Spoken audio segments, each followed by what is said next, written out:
కళలకు కానాచి సాంస్కృతిక రాజధాని రాజమహేంద్రవరంలోని ఆనం కళాక్షేత్రంలో జరిగే కళారూపాలు, సాంస్కృతిక కార్యక్రమాలు, ప్రదర్శనలను ప్రపంచానికి చాటి చెప్పాలని రాష్ట్ర పర్యాటక, సాంస్కృతిక, సినిమాటోగ్రఫీ శాఖ మంత్రి కందుల దుర్గేష్ వెల్లడించారు.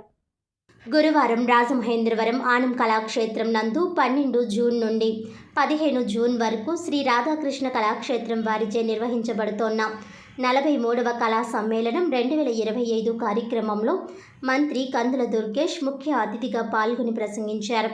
కళా వైభవాన్ని చాటేలా నృత్య రూపకాలు ప్రదర్శించిన పలువురు చిన్నారుల నృత్య ప్రదర్శనలను మంత్రి దుర్గేష్ ఆసక్తిగా తిలకించారు.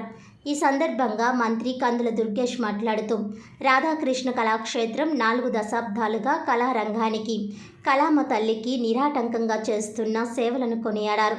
నృత్యం చేస్తున్న చిన్నారులను ప్రశంసించారు. ఈ సందర్భంగా కళాకారుడు నారాయణరావు కృషిని మంత్రి అభినందించారు.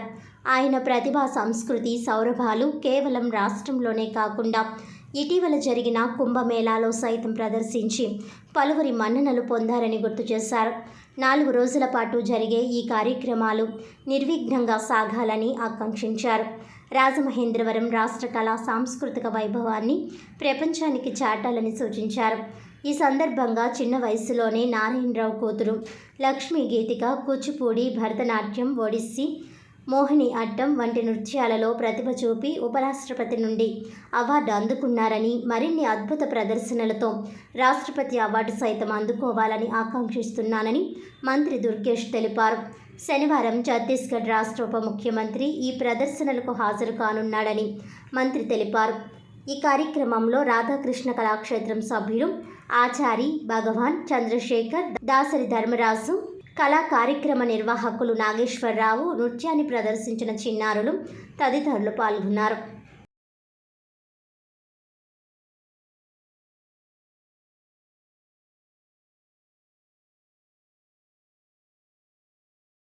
శ్రీ రాధాకృష్ణ సంగీత నృత్య కళాక్షేత్రాన్ని నిర్వహిస్తున్నటువంటి కళా సమ్మేళన కార్యక్రమానికి పునర్వైభవం తీసుకొచ్చే ప్రయత్నంలో మీ అందరినీ సాదరంగా ఆహ్వానిస్తోంది రాధాకృష్ణ కళాక్షేత్ర. అయితే 4 రోజులు ఈ కార్యక్రమంలో ఢిల్లీ, మద్రాస్ మరియు తిరుపతి, వివిధ రాష్ట్రాల నుంచి, మన దేశంలో ఉన్నటువంటి ఢిల్లీ నుంచి మరియు యూపీ నుంచి కూడా అనేక మంది కళాకారులు మరియు అనేక మంది ప్రముఖులు, కేంద్ర నాయకులు అందరూ కూడా విచ్చేస్తున్నారు. ఈ బృహత్తర కార్యక్రమం మన రాజమహేంద్రవరం స్థానిక ఆనం కళా కేంద్రంలో నిర్వహించబడుతోంది. రాజమహేంద్రవరం మున్సిపల్ కార్పొరేషన్ మరియు గెయిల్ సంయుక్త ఆధ్వర్యంగా నిర్వహిస్తున్న ఈ కార్యక్రమానికి సపోర్టెడ్గా రోటరీ క్లబ్ ఆఫ్ ఐకాన్స్ సామ్రాజ్య కూడా సపోర్ట్ చేస్తోంది. ఈ బృహత్తర కార్యక్రమంలో విభిన్న సంస్కృతులు ఉన్నటువంటి మన భారతదేశంలో ఉన్నటువంటి మోహిని అట్టం, తమిళనాడుకి సంబంధించి భరతనాట్యం, ఆంధ్రప్రదేశ్కి సంబంధించి కూచిపూడి, వివిధ నృత్య రూపకాలను మీ ముందుంచే ప్రయత్నం చేస్తోంది. ఈ పోటీల్లో నెగ్గిన వారికి ప్రథమ బహుమతి, ద్వితీయ బహుమతి, తృతీయ బహుమతిగా చివరి రోజు 15వ తేదీ అద్భుతమైనటువంటి పోటీలు నిర్వహించిన తర్వాత వీరికి అందరికీ బహుమతి ప్రదానం జరుగుతుంది. ఈ బృహత్తర కార్యక్రమానికి అందరినీ ఆహ్వానిస్తోంది రాధాకృష్ణ కళాక్షేత్ర.